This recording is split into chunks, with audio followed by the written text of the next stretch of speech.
Well, hello, everyone, and welcome to today's webinar on the Healthy Farms, Healthy Bays initiative. My name is Ernie Shea. I'll be moderating the program today. And this webinar is part of a series of programs going to be offered during Agriculture Day, during Florida Climate Week.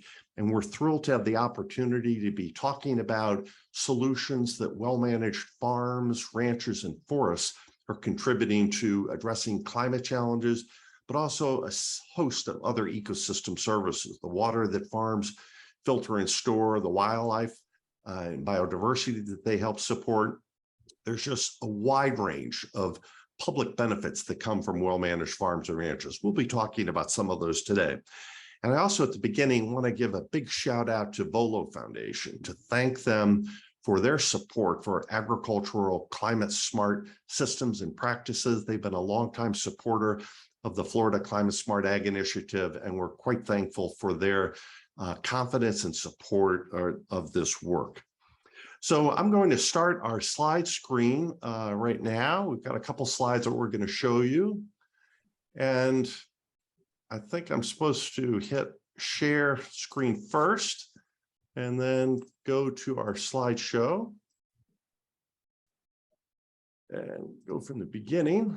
And can you see my slides, folks? Yes. Okay, super. Well, this is a conversation, not so much a lecture. And we're very fortunate today to have a tremendous lineup of folks that are working on the Healthy Farms, Healthy Bays initiative. We have Mike Allen and Heath Davis coming to us today from the Nature Coast Biological Station in Cedar Key. Ed Childs, Ed, I didn't know how to describe you other than an aquaculture champion, a restaurateur, a Florida climate smart ag leader. You wear so many hats. Randall Dasher, a farmer from the Suwannee River Basin and also a member of the Florida Climate Smart Ag leadership team, is going to be joining. Kelly Au at the Suwannee River Partnership, and Bob Hotchmuth with the North Florida Research and Education Center. So collectively, we're going to be talking about agriculture, climate change, and the solutions that we're delivering that also provide important water quality benefits. All of this work is being done under the Florida Climate Smart Agriculture Initiative.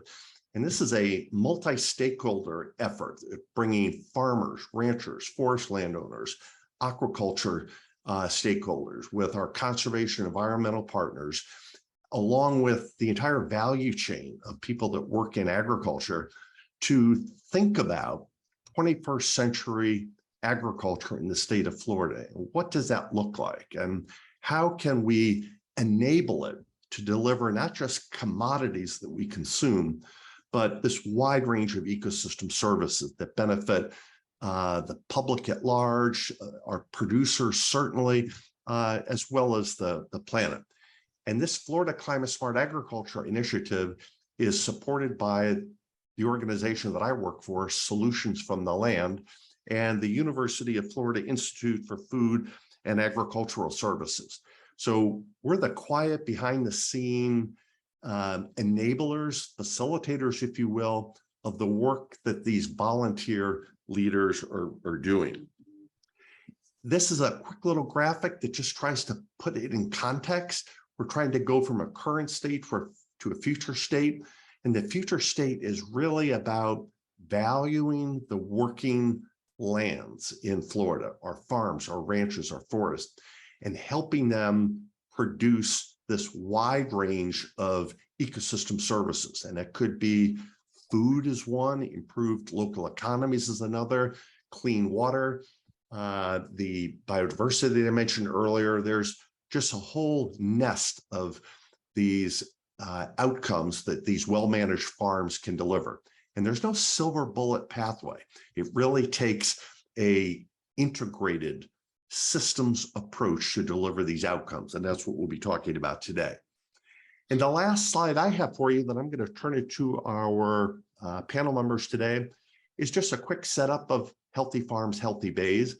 And this is a place where we're going to bring upland farmers and ranchers and forest landowners together with downstream aquatic ecosystem stakeholders and bring them together into a collaboration around practices that can improve water quality, fisheries, agricultural production, biodiversity in these key estuaries around the state of Florida. We're beginning first in the Suwannee River watershed, and we'll be piloting our work there and then expanding into other watersheds around the state. But the basic goal is to help ensure the effective function of these working lands so that they're improving water quality, they're improving productivity, they're improving quality of life, if you will.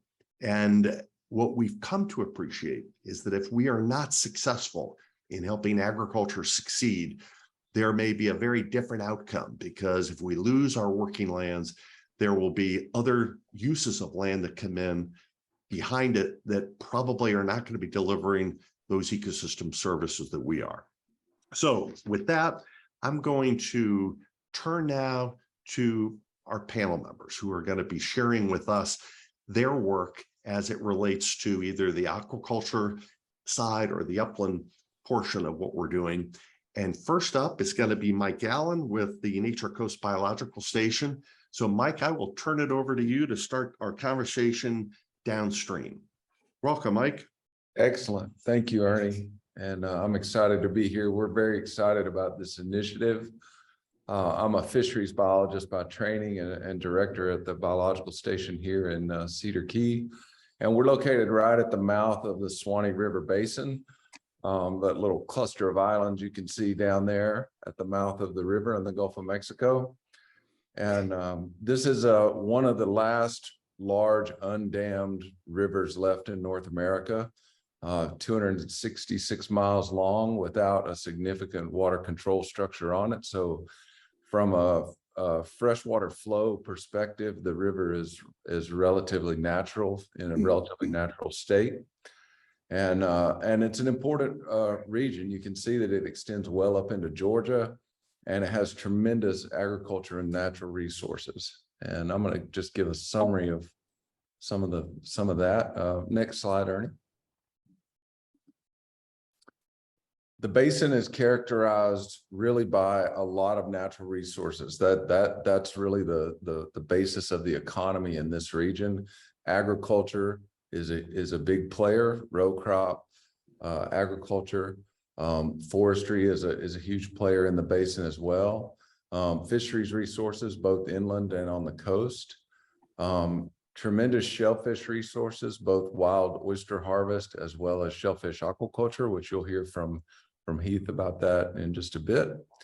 And then natural resource-based tourism is a big player here. It's a relatively undeveloped part of Florida, and tourism is a big part of the economy here, as well as wildlife is part of that, and hunting.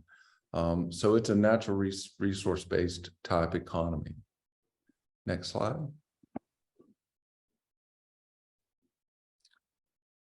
We're in a region, like most of Florida, that is seeing pretty dramatic effects of climate change. Range changes in fish, things like snook in the upper right-hand picture, that were historically not here, that are here now. Expansion of mangroves. These are native species that have moved north with climate change. But one of the biggest drivers of climate change that's going to impact our region is changes in precipitation patterns and increased frequency of droughts and floods. And those have big influences on the entire system, and big economic implications as well. So climate change is central to a lot of what we're working on here as part of this initiative. So next slide.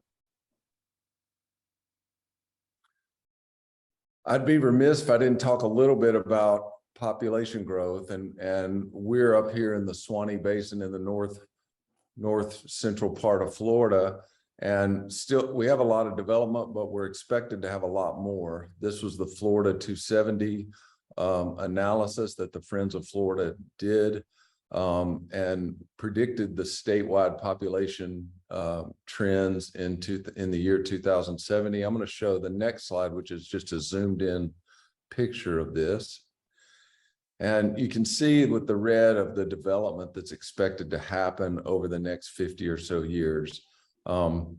Huge amounts of development in Florida overall and in the Suwannee River Basin in particular. And this is going to have a huge impact on our region. And one of the things I'm most excited about this Healthy Farms, Healthy Bays initiative is that it's about making farmlands work and at the same time conserving natural resources. And this kind of development is a big threat to our water resources. And so how we manage this system, both agriculture, municipal development, as well as the coastal and natural resources, is going to be critical as we go forward. And so this kind of interdisciplinary conversation is what's going to be required to try to solve some of these problems. Next slide. So with this initiative, I think the best thing is what it started is practicing folks that are working in things like agriculture, forestry, fisheries, coastal resources, being in the room and talking to each other and talking about management strategies from the system as a whole.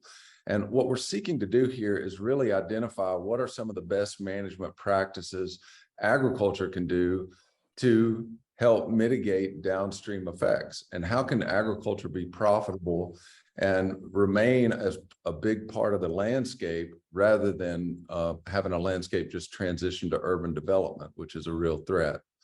Profitability is going to be important in that, and we're working with natural resource economists on these topics right now, because industries have to be profitable for them to remain, and so that's going to be a key part of this. Effective restoration activities for things like shellfish, oyster restoration in the estuaries is a key part of this. Changes in freshwater flow and harvest practices are a threat to oyster populations, and that's going to be a key part of this. And then sustainable harvest in things like fisheries, both inland and on the coast. So I'm excited about this initiative because it really is trying to take a landscape level view with farmers and natural resource professionals and conservation groups in the same room and talking about solutions together. And I think that's our best path forward. So we're excited about this, and I'm looking forward to the rest of the talks. So I think next we're going over to Heath Davis, and I'll let Heath introduce himself, and we'll go from there. Hey everybody, I live here in Cedar Key with Mike, and the station that we're in is here in Cedar Key on the island. And as he described, we're a little cluster of islands that are right at the mouth of the Swanny Basin. And we've been working on the water here for generations, and we've seen a lot of change. And we too are excited about groups like this coming together to try to educate.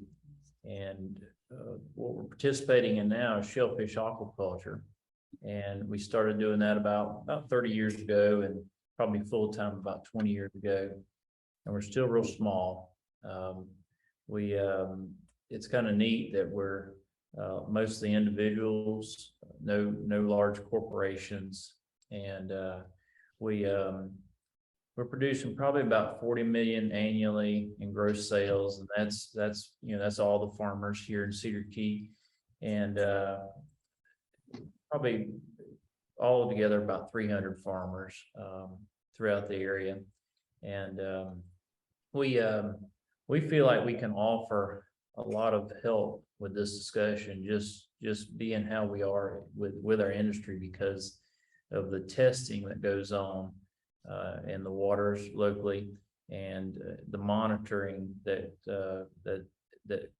collects all the data that has to happen here for us to be producing food production. And we for years have hoped that something like this would happen, where all the industries could get together, have discussions just like this, and come up with solutions, good solutions, to sustain us, our industry, and all the other industries for the future.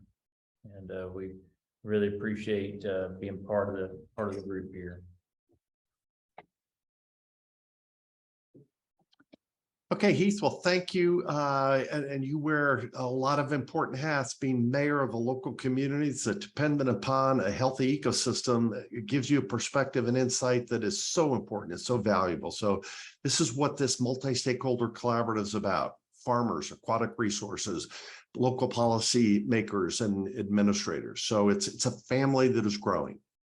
So let's take another look at the aquaculture side, but also someone that is invested in farming. And we'll go to Ed Childs now, who has been providing really catalytic leadership around the need to restore these aquatic ecosystems and improve the ability of bivalves and other species to be contributing solutions. So Ed, would really welcome your perspective and insight. Over to you. Thank you, Ernie, and I'm certainly delighted to be able to participate today. And I want to thank the Volo Foundation for the really important work that they're doing in assisting what the Solutions from the Land is doing in this most important area. Because what we're seeing today and what has already been described is what keeps me up at night. You know, water quality issues. I've been in the restaurant business now for 44 years, right in the middle of the only place in the country that has 3 national estuaries on its border, and that's Anna Maria Island. And, you know, it's been really a progression for me over time, having been brought up in Central Florida, having always been in Anna Maria, having watched the linear, the longitudinal changes that have come, and knowing that and understanding certain facts. One of the first ones that was so compelling to me on this journey was that hospitality is 10% of the world economy. And that seafood is 1 out of every 11 jobs in the world. Well, we've got an important people that are in the hospitality business and people that are in the seafood business and people that are on aqua. This is very, very important that we are in this game, that we are leading the way, that we are showing the things that other people can model to make the changes that are necessary to deal with these issues. When we talk about aquaculture, we're talking about sustainability, we're talking about coastal resiliency, we're talking about filter feeders, we're talking about the benthic environment and the health of our coastal estuaries, which, as we know, are the nursery for 70% of the seafood that we recreate and catch, and that is the commercial fishing. They spend part of their life in one of our 4 coastal estuaries, Florida being the only state that has 4, along with, Florida and California, the only 2 states that have 4 of the 28 national estuaries that we have. This happens at a time when 90+%, I think it's up to 94 in the new numbers, of the seafood that we eat in the United States is imported. And 50% of that is aquaculture, but yet we're only in this country producing 1% of that aquaculture. That is a food security issue. And that has got to be dealt with. We've got 1 million acres of shellfish approved waters in this state, and yet only 1/4% are leased, and we are losing clam farmers. And we're losing clam farmers. 80% of the leases, active leases in Charlotte Harbor are not being worked. Why? Because the clam farmers don't have support. The clam farmers are getting, they can't make a crop because the red tide moves in, the clam leases get quarantined, rightly so. Seafood safety is of preeminent importance. But in most of the cases, the clams live through the red tide, filtering the micronutrients out of the water, filtering the red tide cells. But what happens is they get too big. And the Heath knows that it's a fresh market crop here. It's a little neck, middle neck, top neck. It's what I use in my restaurants. And so when they get too big, they have no value. That does not make any sense. And the regulators are now understanding that. The policymakers we are informing them of this story because clams live 35 years. And so if they get too big at 2 years old and they've got 33 years in life, then we have got to create a market for restoration clams. I think we know payments for environmental services are coming. I think we know there's going to be payments for nutrient credits and for carbon credits and for resiliency credits. We desperately need seagrass. We know what's happened with the historical numbers of deaths in the IRL around manatees, not dying by boat scars, but suffocating or starving because of either harmful algal bloom issues or the lack of seagrass, which is what they eat. And clams clean water, and they promote photosynthesis, and they fertilize the benthic environment with their feces and their pseudo feces, and they promote overall coastal resiliency. So what we are working on in our area is to show how we can make a difference, how Florida, with the second most coastline of any state in the country, every coastal state has just nationally and internationally areas have these water quality issues, and how we can work on biological mitigation strategies, in our case, specifically based around using bivalves and seagrass to promote cleaner water, to promote healthier bays, to promote healthier estuaries, to provide more seagrass, and to provide more forage fish, and that climate that is so important. So we've started an all clams on deck. We've gotten a $2.5 million state appropriation now for a giant science project in these 3 national estuaries, all based in science. I've planted a lot of clams.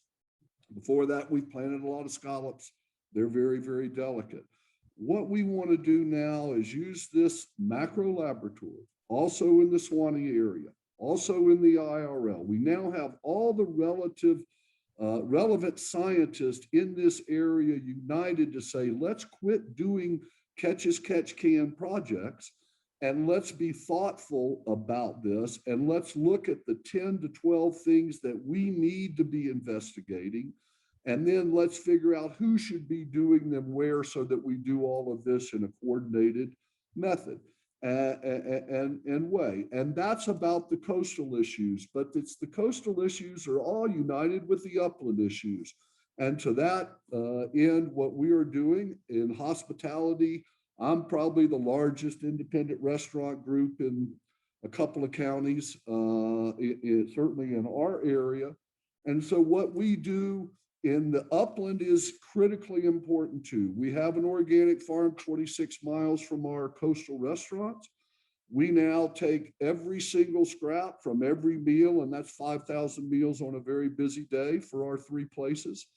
All of that now gets carted out to our farm, where we are working on building healthy soil, where we are working on, let's get this stuff out of the landfill that doesn't belong in the landfill, that can promote building soil, that can build that biodiversity and the microbial and all of the things now that we know are so important to building soil. And let's show how we can be a model for doing that. Our farm, 26 miles from the restaurant, is in one of the fastest growing zip codes in the state of Florida. And they're mowing trees down around us left and right. So they bring us all the wood chips. We're closer than the landfill. We're happy to take them. We're doing a biochar. We're doing Korean national farming. We're doing polyculture, a lot less plowing, and a lot more of regenerative agriculture policies to show that link, because we're on Gamble Creek there. And Gamble Creek flows into the Manatee River, and the Manatee River flows into our estuaries. So that's the whole circle that we're trying to work on in the coast, to show that connection. To that end, Solutions to Avoid Red Tide, which we started 30 years ago to deal with education and mitigation strategies for harmful algal blooms, which still continues today.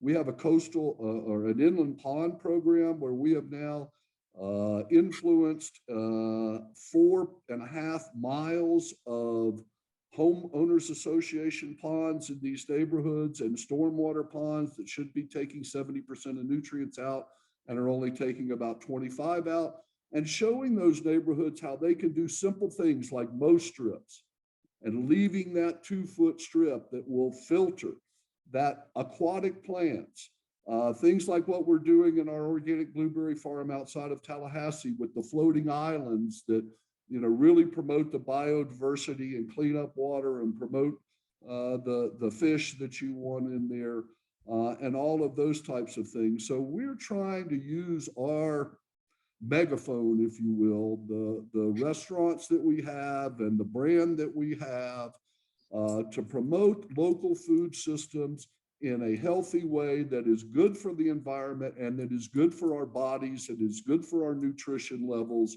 and deals with the fact that we've got to break this model, this post-World War II food model and nutrition model that we have is not working for us. It's not working for our environment, and it's not working for our health. And so we're trying to show that we can do this, we can make it work, we can make it work in a way that is economically feasible. And so we appreciate the work that's being done by all the people here and the Volo Foundation in this regard. Great, Ed. Well, thank you very much. You had a lot packed into those 8 or 9 minutes. We'll come back to that. So I think now we're going to go to Kelly.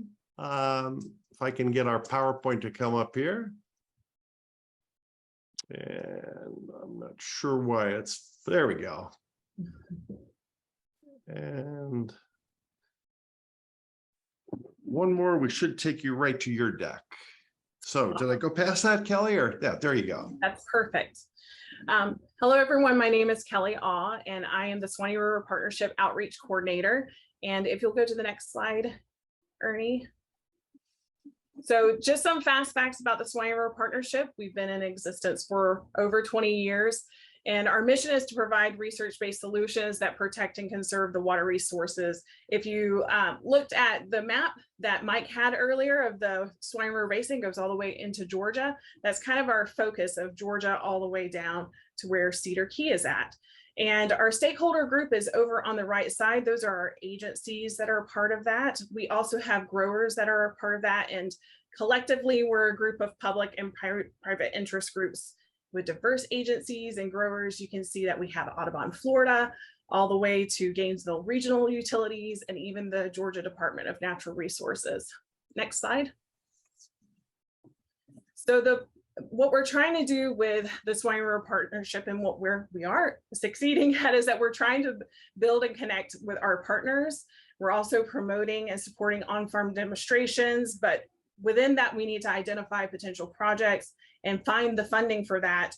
And we're continually talking about what our gaps and what potential solutions would be in agriculture in the Suwannee River Basin. Next slide. And so I want to talk about some of the agriculture leaders, what they are doing in the Suwannee River Basin. One of the things is called the CARES program, is the County Alliance for Responsible Environmental Stewardship. That's headed by the Florida Farm Bureau. And what they do every year is that they recognize farmers and ranchers who demonstrate that they are doing best management practices and they're being great stewards of the land. And so we actually host that here at the North Florida Research and Education Center, Swanee Valley. And we, people in the agriculture industry, in the agencies, they nominate farmers, and then they are awarded for that, and their story of what they are doing is told around. We also have advisory committees, and these are grower and also stakeholder industry-led committees, and they kind of help UF-IFAS identify research that's needed in each of the areas. For example, we have a corn advisory committee. And so our top corn growers in this area, along with other stakeholders, researchers, and also industry folks, they come together and they talk about what's going on in the corn industry. What do corn farmers need? What's something that needs to happen? And the reason why is because cost share is born out of research. We are not, the agencies that cost share, they don't typically just cost share because it sounds great. They cost share because there's proven research showing that it's going to help protect and conserve our water here in the state of Florida. Next slide. And I want to talk specifically about one example of that. As you know, to change practices in a farm, it's a financial burden. It is very expensive to adopt new equipment that can help. But we at the University of Florida, IFAS, and people with the Suwannee River Partnership, we had been talking to a large corn producer in Lee, Florida. And we had been talking to him about the possibility of banning nitrogen directly by the row using Y-drop applicators. And he started doing that. He also installed soil moisture sensors based off of the recommendation by us. And within the year, he was able to reduce how much nitrogen he was applying by 250,000 pounds. And he saved 200 million gallons of water, which was pretty impressive. And he was so pleased that he used his own money to further his adoption. But the equipment that would make this possible for every single farmer to get, it's extremely expensive. But we had to prove that it could work on small, large scale before we could ever start attempting and flirting with the idea of cost sharing something like this. So our partnership advocated and helped acquire funding to continue this on-farm demonstration. And next slide. And so this is the rig that we were able to purchase. It's called a Miller Highboy. And it's this project is the Precision Nutrient Application Project, or what we in-house call the 4Rs project, because it's helping us do the right source at the right rate, at the right time, and at the right place. And we were able to get $1.8 million to do on-farm, large on-farm demonstrations with this project. And it's important because the farmers are all coming together. We're talking with them continuously on this project to see if this is working, what we need to tweak, what sounds like what's going to make them the best stewards of the land, but also make the most money, basically. And so we've been working greatly with them and just trying to fine tune all of that. And we're hoping that it will lead to something a little bit further down the line. And Bob will actually get into this a little bit more detailed. And so next slide. And I think that's it for me. Thank you, Kelly. Bob, over to you. All right, go ahead and forward to the next slide, and I'll continue the conversation. I think my part of the conversation here is going to kind of focus a little bit on the research component of things, the university being the source of unbiased research information. And then the second step of that is going to be extending that information out to, in this case, the farm community that we're working with. There are approximately 8,000 farms in this entire region. So if you go to the next slide, Ernie. The thing that's driving this really hard right now is that Basin Management Action Plan is the plan that's put together to help identify where changes could be made in that particular basin to help improve, in our case, water quality and water quantity. The main issue in this area of Florida, in the Swanny Valley region, is nitrogen. So the work that we're doing is focused on nitrogen in the Swanny Valley area. But if you went to other parts of the state, the issue might be phosphorus. So it's not one issue throughout the entire state. But for today's purpose, we're going to focus on nitrogen. And the recommendation based on science suggests that the region needs to reduce a significant amount of nitrogen that's currently, or in the past, has been used. And over a 20-year period, we need to be able to reduce that over 4 million pounds. And when I first heard that number, I thought, wow, that's hard to even figure out exactly what that means. But we've been chipping away at that. And if you go to the next slide, Ernie, you'll see that there's a big part of that is related to agriculture. So within the main basin areas, this map might look a little bit different if you were in the Santa Fe or the upper or the lower Swanny, depending on the actual watershed. But this is a representative pie chart that would indicate that most of the farm fertilizer, this would be the field application of fertilizer, along with the livestock industry, both dairy and other livestock like poultry in this region. As you can see on the pie chart, there's a lot of work to be done in agriculture, and we're working very hard to do our part. This isn't the only part of the issue that needs to be dealt with, but certainly you can see from this that a lot of the work needs to be in the agricultural area. Next slide. I want to just start a little bit with some of the examples of some research. Carrots represent a new crop in this area, and to some degree is driven by some of the changes in climate across the country, and specifically with California and the water issues there. There's an interest in increasing the carrot industry here, and that has been ongoing for the past few years. And so we needed to conduct research to first identify what is the proper nitrogen rate for carrots. And this is just a sort of a drone image of what a plot like that might look like. And you can see dark sections and light sections throughout, and that represents the different rates of fertilizer that would be applied in that particular trial. And then through that, we can identify what the updated research information tells us about what the current rate might be. There's a lot of practices that would be utilized today that were not practiced back 20 years, 30 years ago. And so we need to be able to keep up with the current practices. Next slide. And what that looks like in the upper left-hand side is you can see where that graph just shows as you increase fertilizer, at some point you get no additional benefit by adding more fertilizer into carrots. And so that was the purpose of that particular research. We also now have begun to focus a little bit on some of our controlled release fertilizer research. That's the slide in the upper right-hand side, and that's a polymer-coated high-tech type of fertilizer where the fertilizer granule is protected inside this polymer coating. And so the polymer coating helps us to make sure that we're not going to lose fertilizer in leaching rain events or such activities like that. The fertilizer is protected in that polymer. So that gives us another weapon that was not available to us several years ago, but now is readily available. And so we're doing a lot of research to see if we can help in the controlled release fertilizer area for a number of different crops. Next slide.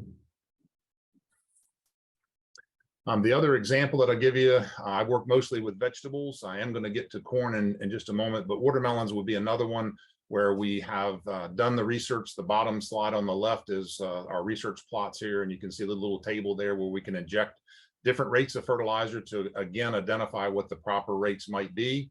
And then we take that research onto the farm. So I do not want, and none of us want to take a project onto a farm that we really don't know what's going to happen. So the research phase is really important to gain confidence that this is going to be something that the grower would be interested in and help us to refine those practices. So we move that type of research on the upper left and the other upper central picture there to take the work on the farms. And now we begin to work directly with the farmers, and we can learn from them, they can learn from us, and we can move the projects forward, again, focused on that 4 R's principle, a set of principles in all of our research. Next slide. So I'm going to move into the corn one, and I just would point out that corn probably represents one of our highest priority crop areas. Because corn is both a high nitrogen user and also has a huge footprint in terms of acreage in this region. So we can make the most gains the most quickly by focusing on some of these higher priority types of crops. So again, we're focused on things that we can do to help us. I would make a comment here that in the middle of all of this agriculture that's going on, we have more springs in this part of Florida, the Swanee Valley area, than there is anywhere in the world.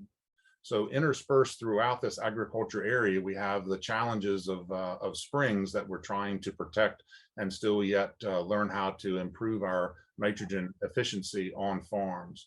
This is a slide, a little bit more of a close-up of the high boy rig that Kelly had pointed out. And you can see here, we got a lot of clearance over top of the crop when the crop is young. But as the crop grows, we need to still be able to get in there and make efficient use of the fertilizer. That's why we have to have a high clearance type of tractor to be able to continue to make efficient applications of nitrogen well into the season. Without having that high clearance, we can make a couple of applications early, but we can't continue later on in the season. So the high boy type of apparatus really helps us. And then the fertilizer comes down and then is dropped into that Y that you see at the base of the corn, putting it right next to the corn where the plant can use it and not wasting nitrogen fertilizer in between the crops. Next slide. So this is what that looks like sort of in operation. And it's been a really good project for us. We just completed the second year of this project where we go out onto 3 different farms and over a 5-year period. So we will, over that period of time, be able to introduce this and demonstrate this technology to a number of growers. So on one half of the field, they do what they would normally do. And then on the other half, we demonstrate the efficient use through this particular project. And I would say that without the Suwannee River partnership, it may have been difficult, but that group banded as one of the highest priorities to implement on farms in this region, and therefore was successful in getting the funding from the Suwannee River Water Management District and the Department of Agriculture. And some of that money flows from the Florida Department of Environmental Protection. Next slide.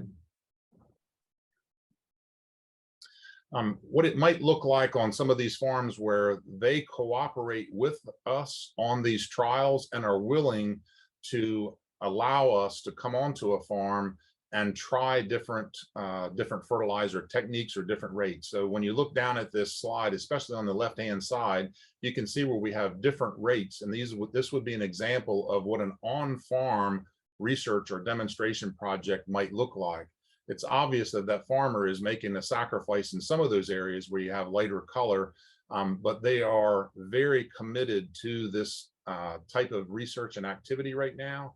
And so they're definitely partnering with us and helping us on that kind of a project. So that slide is important to me to be able to show the continuity and the commitment by our farmers to be able to help us with this kind of research. We can only do so much here at the research center in small plots. And as quickly as we can, we need to be able to get onto farms and look at it under a commercial size type situation. Next slide. The other piece that I think eventually, instead of us talking about 4 R's, I believe that it will be 5. And the 5th R right now is really irrigation management. So we cannot talk about fertilizer application without talking about irrigation management in these deep sands in our area. So what if we do a poor job of irrigating and over irrigate, for instance, that's automatically tied to the potential for leaching a highly leachable material like nitrogen. So we have adopted technology throughout this area, thousands of these soil moisture sensors that Dr. Barrett is holding in the middle picture there, that has a series of sensors that you can set up for whatever depth you want. But let's just say from 0 to 36 inches, you can have a sensor that's telling you in real time what the water is doing, the soil moisture is doing in that particular profile. On the left-hand side is the computer screen that would show you what that would look like. And so that you can help on actually a minute by minute decision if you needed to be able to change irrigation practices by using these soil moisture sensors. To me, that's one of the greatest technological adoptions that is helping us in agriculture. If we can manage the water better, then we can automatically manage the fertilizer better, whether it's a drip irrigated or an overhead irrigated system. The system on the right-hand side is what we would typically consider our primary overhead irrigation systems. Oftentimes are referred to as a pivot irrigation system. And so regardless of the type of irrigation, we can monitor the soil moisture and we know when to start the irrigation event, how long to run the irrigation event, and when we need to turn it off. Next slide.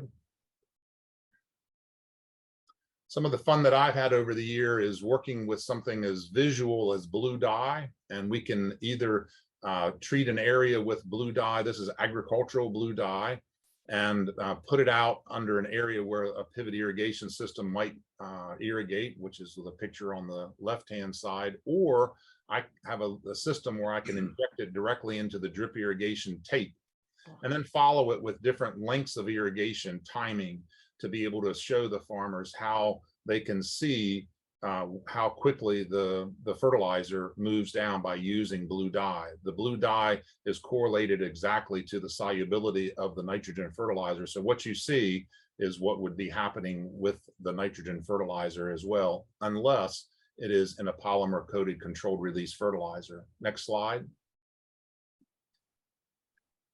The other thing that we're doing is providing petiole sap testing, and petiole is a part of a leaf.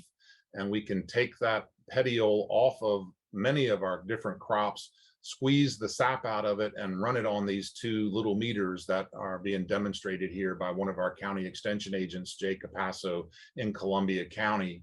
And what we can do then is to instantly tell the farmer your nitrogen levels are good, they're low, or they're high.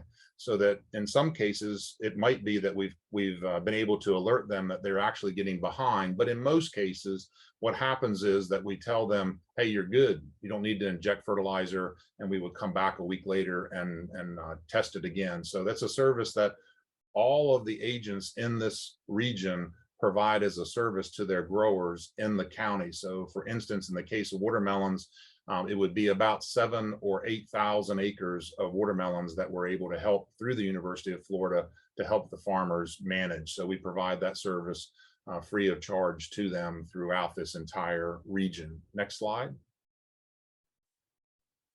So with that, I just those are some examples. It certainly is not all of the different things that are going on throughout the region. We have a huge long-term project, 17 years, where we're able to try different types of BMPs and see what impact that might have on various crops, whether it's corn or carrots or watermelons. The final thing that I would say is that we're on a timetable here in terms of the reduction of that 4-point-something million pounds.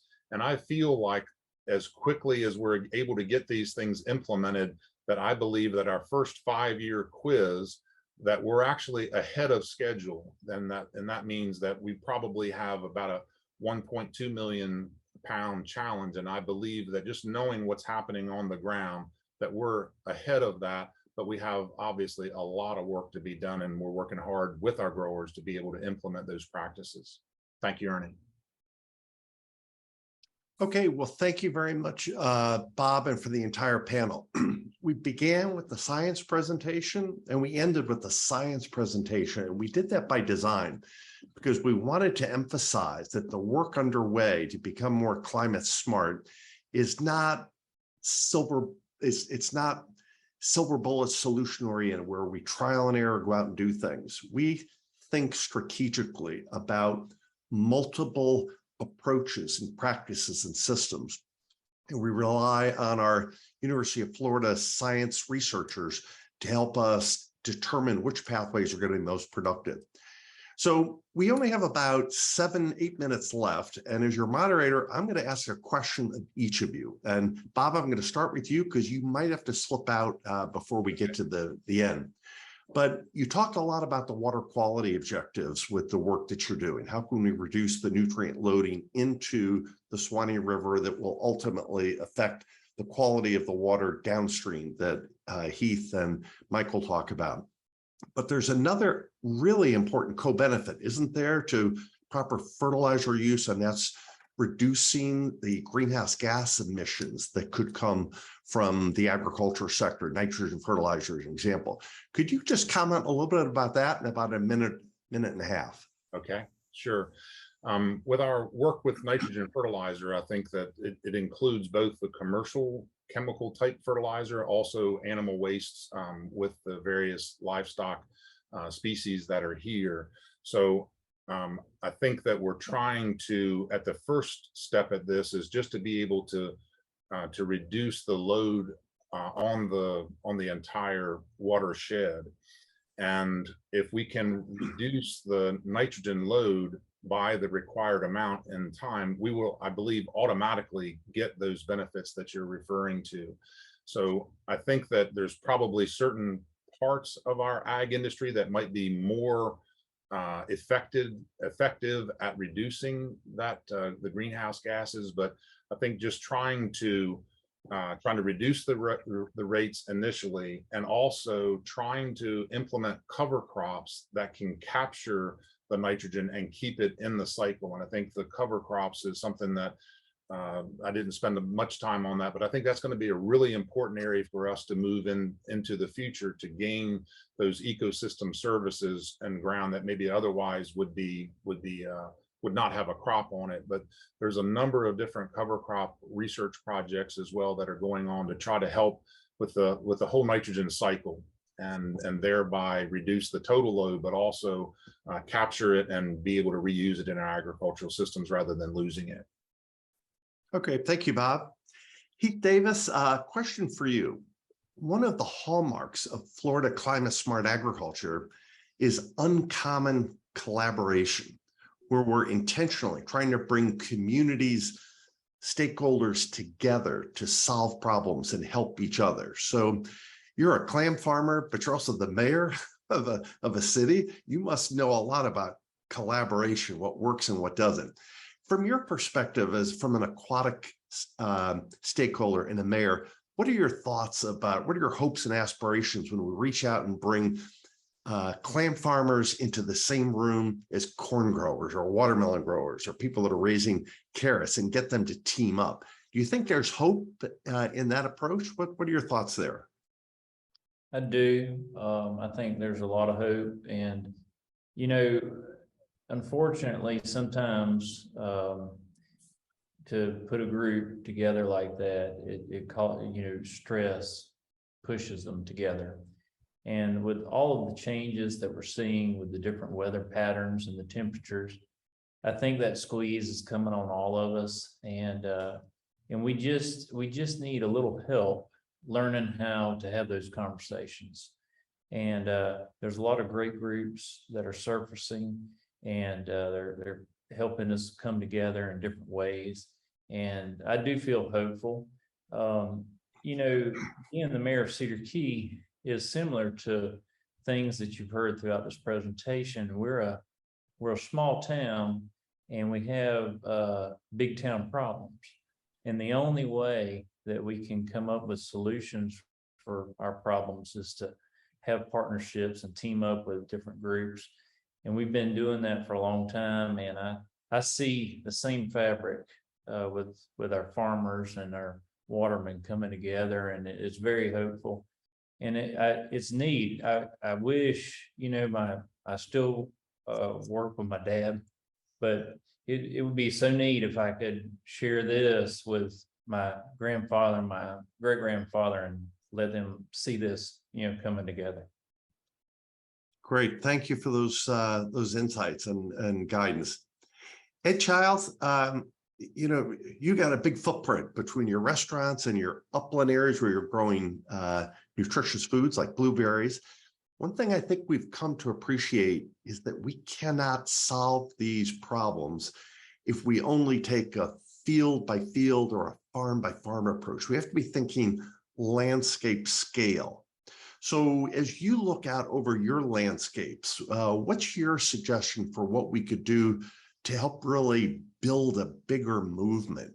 Is it about focusing on the outcomes and showing how we're relevant to society as a whole, or is it, a piece at a time by showing individual stakeholders or a different way forward? What do you think we could do to scale up this at a large landscape scale level? Yeah, I think what we want to do is to harness the concern, right? That we are in unprecedented times, and we're also at a time when there's never been more resources directed at sustainability and directed at climate and directed at nutrition. And what I want our area to do, because of its unique geography and its history of seafood and small farms and agriculture and cattle, is to bring all of the folks together and say, we can all do something.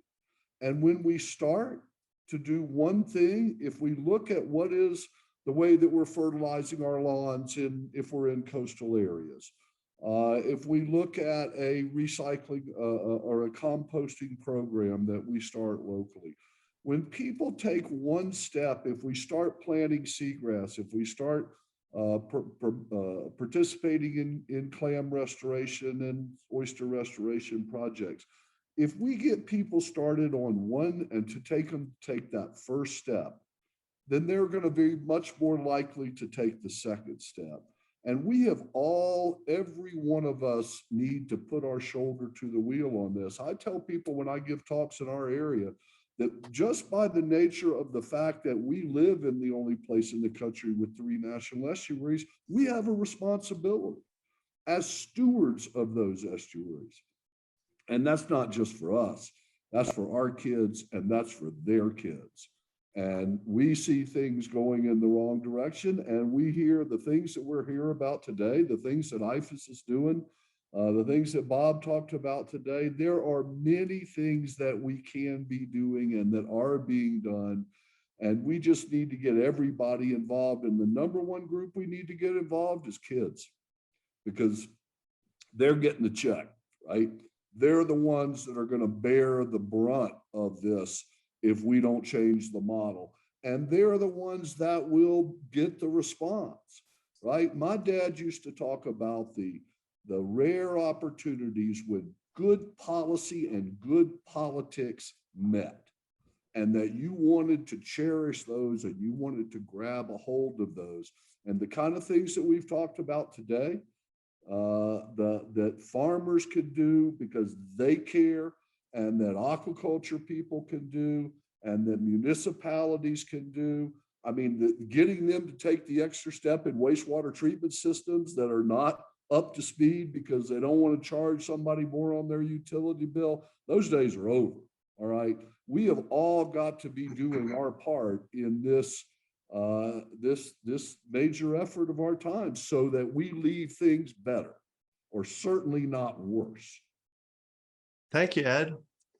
Kelly, Ed just talked about needs. There's lots of needs that farmers have. As you work with farmers across the Swanny watershed, what's the number one need? Is it education? Is it technical assistance? Is it financial? Is it farmer to farmer learning? What is at the top of the list? I would say money. So when it comes down to it, we need money to be able to do the research, to be able to prove that these practices work and that they are helping protect and conserve our water, climates, the whole earth, the state of Florida, and then being able to then have cost share money to be able to help them make those changes. Because we're asking a lot of farmers to say, this is the direction we need to go in. It's going to cost you X amount of money, and you have to bear that cost. And we're trying to do things that are going to help the entire state of Florida. And so we need to have a mindset of how can we all help into that. And so cost share is taxpayer dollars, and we want to make sure that it's being utilized correctly and that it's utilized for the correct best management practices that are going to be the best for the state of Florida, and then also for our pocketbooks for farmers and non-farmers all the way around. So I would say money is probably the one thing that we need the most. And in the Suwannee River Basin, we don't get a lot of money from the state of Florida. A lot of it goes down to the Everglades, which is justified. That needs to happen. But in North Florida, we definitely need more of that being funneled into here to help protect kind of like the last frontier, as we like to call it in the state of Florida. Is the last part of the state of Florida that doesn't have as much urbanization yet. Well, there'll be some money coming your way in the new monitoring program that Florida Climate Smart Ag and the University of Florida are going to be implementing here, thanks to a $2.7 million grant from the state of Florida, where we're going to be using artificial intelligence and remote sensing to document these ecosystem services. And Mike, that's the last question I wanted to pose to you. So you're in the fisheries business. You deal with clam farmers like Heath every day and other fisher stakeholders. They probably grew up in a culture of, I'm a fisher, I catch and sell. But we're in a new era where we're thinking about also creating pathways by which those producers can be compensated for the ecosystem services that the clams they're raising or producing. So back to science and innovation and technology, where are we with being able to quantify to satisfy markets that a clam that lives for 35 years that Ed talked about, the filtering that's happening over the course of those years, can we quantify using science how much nutrients are being reduced, how much improvement are taking place in terms of seagrass health when we're managing these estuaries in a sustainable way? How is science helping us document the delivery of ecosystem services? I mean, that is a great question. And we can quantify these impacts. I mean, we can quantify the benefits of shellfish on water quality. One of the big challenges, I think, in the discussion we're having today is quantifying the actual economic impact of the different management strategies.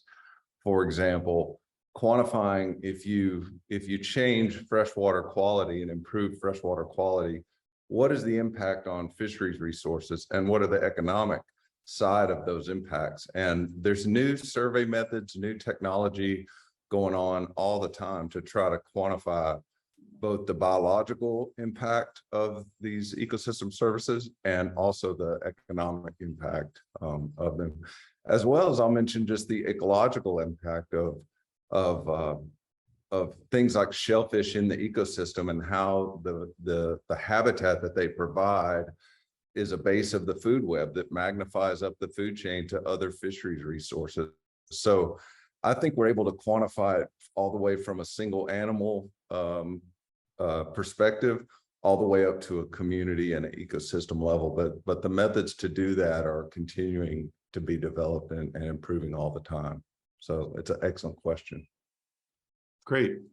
Well, Mike, Heath, Bob, Kelly, Ed, thank you so much for taking the time to share the work that's underway in Florida. And today we focus just on a segment of the agricultural industry. It's been mostly talking about farmers, whether you're a clam farmer or a crop farmer.